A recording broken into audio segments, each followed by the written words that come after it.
আপনার নিজ জেলা, উপজেলা, এমনকি আপনার নিজ স্কুল বা কলেজের শিক্ষক শূন্য পদের তালিকা এবং পাশাপাশি আপনার স্কুলটি সরকারি না বেসরকারি, এই স্কুলে বর্তমানে কতজন শিক্ষক কর্মরত আছেন, বাংলাদেশের সকল শিক্ষা প্রতিষ্ঠানের এইসব তথ্যগুলা এখন থেকে একটা ওয়েবসাইটের মাধ্যমে আপনি জানতে পারবেন। পুরো ভিডিওটি জুড়ে আসি আমি মাহমুদ এবং আপনারা দেখছেন মাহমুদ 24। আপনি যদি এই ভিডিওটি পুরোপুরি দেখতে চান তাহলে এখনই ভিডিওর নিচ থেকে লাল সাবস্ক্রাইব বাটনটি অন করে পাশে থাকা বেল আইকনে ক্লিক দিয়ে অল বাটনে চাপ দিয়ে রাখুন। আমাদের সাথেই থাকুন।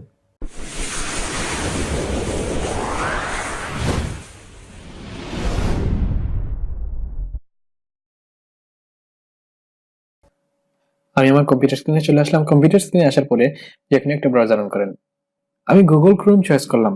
তারপর অ্যাড্রেস বারে টাইপ করুন www.emis.gov.bd। অ্যাড্রেসটা টাইপ হয়ে গেলে এন্টার দিবেন।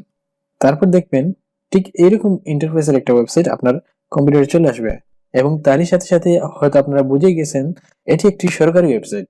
এখন আপনি আপনার এলাকার স্কুল, কলেজ বা মাদ্রাসার যে তথ্যটি জানতে এসেছেন তার জন্য প্রথমে আপনি এই যে ইনস্টিটিউশন ম্যানেজমেন্ট সিস্টেম IMS এখানে ক্লিক করতে হবে। তো আমি এখানে ক্লিক করলাম।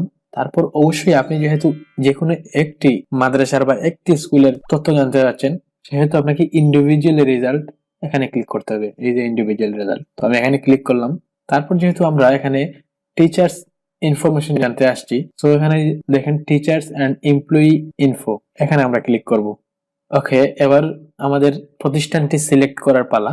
আপনার প্রতিষ্ঠানটি কোন জোনে রয়েছে এখান থেকে সিলেক্ট করে নেবেন। বরিশাল, চিটাগাং, কুমিল্লা। আমি সিলেক্ট করলাম সিলেট। তারপরে এই পাশে ডিস্ট্রিক্ট আছে, ডিস্ট্রিক্টটা সিলেক্ট করে নেবেন। আমি ডিস্ট্রিক্টটা সিলেক্ট করে নিলাম, সিলহেট। তারপরে এখানে দেখেন উপজেলা, এখান থেকে একটা উপজেলা আপনি বাছাই করে নেবেন যেটা আপনার উপজেলা। তারপরে এখান থেকে একটা ইউনিয়ন সিলেক্ট করে নেবেন। তারপরে ইনস্টিটিউশন। এখন এই তথ্য অনুসারে আপনার এলাকায় যতটি স্কুল বা মাদ্রাসা আছে সেগুলো এখানে শো করবে। আপনি আপনার মাদ্রাসার নামটা এখানে ক্লিক করে দিবেন। আপনার মাদ্রাসার নামটা সিলেক্ট হয়ে গেলে নিচে দেখেন শো লেখা আছে, শুধু আমরা শোতে ক্লিক করব। ওকে, এবার পেজের উপরেই দেখেন ম্যানেজ টাইপ, এখানেই আপনি জানতে পারবেন স্কুলটি আসলে আপনার সরকারি না বেসরকারি। এটা দেখেন নন গভর্নমেন্ট, বেসরকারি একটা স্কুল। তারপরে দেখেন স্কুলটি এমপিও ভুক্ত কিনা, এখানে দেখেন এমপিও ভুক্ত দেয়া আছে এবং টোটাল কতজন শিক্ষক আছে এখানে দেখতে পারবেন। এবং আমরা যেটা দেখতে আসছি আপনার ভ্যাকেন্ট পজিশন, ভ্যাকেন্ট পজিশন এখানে দেখেন তিনটি আছে। একটি হলো লেকচারার, একটি অ্যাসিস্ট্যান্ট টিচার এগ্রিকালচারাল একজন, তারপরে ফিজিক্যাল টিচার একজন, মোট তিনজন। এই স্কুলে মোট 3টি শূন্যপদ রয়েছে এবং তারই পাশাপাশি আপনি জানতে পারতেছেন প্রেজেন্ট ওয়ার্কিং, কতজনে ওয়ার্ক করতেছে এই মুহূর্তে, কতজন এমপিও ভুক্ত আছে, কতজন ফিমেল আছে, কতজন মেল আছে, সব ইনফরমেশন গুলো আপনি এখান থেকে জানতে পারতেছেন। ভিডিওটি যদি আপনার ভালো লাগে তাহলে অবশ্যই সাবস্ক্রাইব করে আমাদের সাথে থাকুন। এভাবেই বাংলাদেশের যে কোনো প্রান্তের যে কোনো শিক্ষা প্রতিষ্ঠানের শিক্ষক শূন্যপদ বা অন্য তথ্যগুলা খুব সহজেই জানতে পারবেন।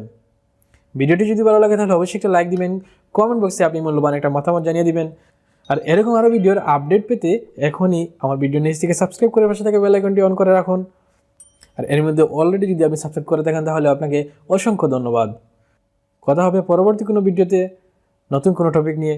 সেই পর্যন্ত সবাই ভালো থাকুন, সুস্থ থাকুন। আজকের মতো এখানেই বিদায়। আসসালামু আলাইকুম।